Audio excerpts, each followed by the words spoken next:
Hey everyone! Today we are tackling a Korean phrase that is an absolute game changer for sounding more natural. It's for all those times in life when things don't go exactly as planned, they just sort of happen. You totally know what I'm talking about, right? You map everything out, but then life happens. Circumstances change, fate steps in, or maybe just the slow march of time pushes you down a path you never expected. Well, guess what? Korean has the perfect grammar for this exact feeling. So, here's our roadmap.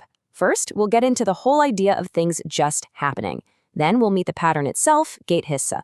After that, we'll dive into the really important nuance, choice versus circumstance. Then we'll see it in action with some real-world examples. And finally, we'll put your new knowledge to the test. Let's do this. Okay, so let's start with the big picture. This grammar is all about those moments, those shifts in our lives that feel like they were guided by something a little outside of our own control.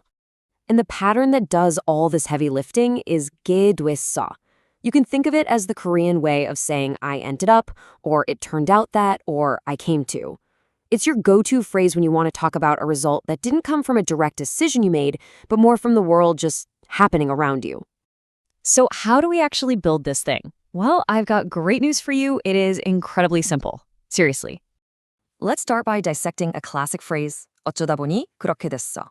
If we break it down, 어쩌다 보니 means somehow or by chance. 그렇게 means like that. And 됐어 means it became or it turned out. Put it all together and you get this super natural sounding phrase, it just turned out that way. See how the pieces create that feeling? And the rule for making your own sentences? It is beautifully easy. All you do is take the stem of a verb, let's use 가다, to go, and you just stick 게 됐어 right on the end. That's it. So 가다 becomes 가게 됐어. I ended up going. Let's run through a few more real quick just to lock it in. The verb 알다, to know, becomes 알게 됐어, which means I came to know or I found out. 살다, to live, becomes 살게 됐어, I came to live. And 좋아하다, to like, becomes 좋아하게 됐어, I came to like it. See? Super straightforward. Okay, now for what I think is the most crucial part. Getting the vibe of this pattern right. This is what will take you from just knowing the grammar to actually using it like a native speaker. This is where the magic happens. Look at these two phrases. 가기로 했어 means I decided to go. That's all you, your plan, your choice. But 가게 됐어 means I ended up going. The difference is huge. It implies that maybe your boss sent you or you won a ticket in a raffle. The point is the final push came from an outside force. And it's not just for actions. This pattern is perfect for feelings that kind of sneak up on you over time. You don't just wake up one morning and decide to like kimchi, right? It just happens. This sentence, 처음엔 싫었는데 좋아하게 됐어, perfectly captures that.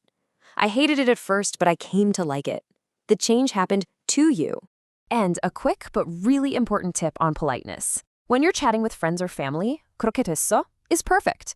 But if you're talking to your boss or someone older, you just add yo to the end to make it polite. 그렇게 됐어요. Easy peasy. All right, enough theory. Let's see how this thing actually shows up in the wild, in everyday conversations. I'm going to give you a few sentences you can just memorize and start using immediately.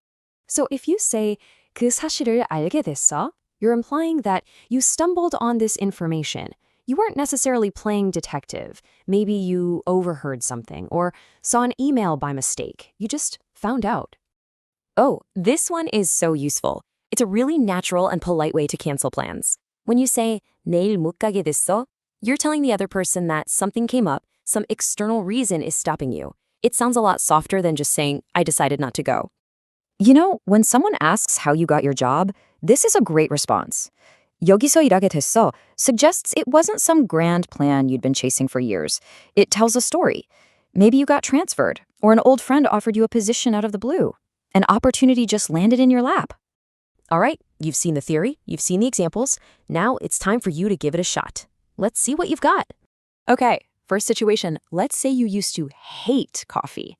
Just couldn't stand it. But over time, maybe hanging out with friends, you just developed a taste for it. It wasn't a conscious choice. How would you say that? The answer is 커피를 마시게 됐어. You take the verb 마시다, to drink, add our magic pattern, and boom, you've perfectly described how you gradually came to drink coffee.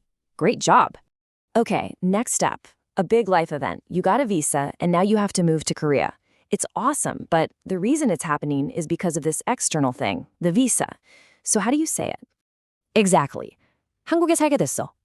You take the verb for to live, 살다, and combine it with 게 됐어 to show that you ended up living in Korea because of this major external event. Perfect.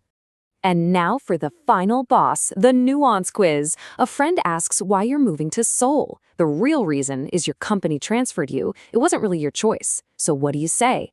A, I want to go to Seoul, or B, I ended up going to Seoul.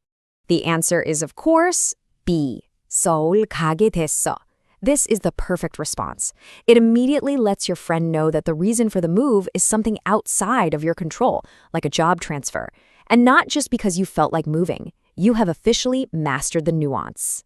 So just think about it for a second. When was the last time you ended up somewhere you didn't expect, or came to love a food you thought you hated? Life is absolutely full of these moments where things just happen. And now, you know exactly how to talk about them in Korean.